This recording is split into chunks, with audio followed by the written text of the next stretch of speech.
آخر میں آمین یہ کہنا مسنون ہے، لازمی ہے.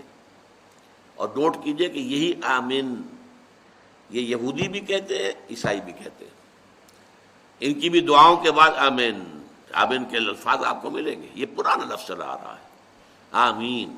ظاہر بات ہے کہ یہودیت جو ہے وہ بھی بگڑی ہوئی شکل ہے نا، آخر وہ بھی اسلام تھا. حضرت موسیٰ علیہ السلام کا دین، سب کا دین اسلام تھا، دین حق ایک ہی ہے، یہی حضرت عیسیٰ کا تھا. تو آمین آپ کو ملے گا.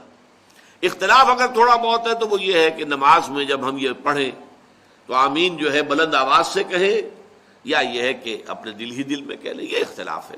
کہنے میں کوئی اختلاف نہیں، کہنا ضرور ہے، وہ اخفاء کے ساتھ یا اظہار کے ساتھ، یہ اختلاف ہے.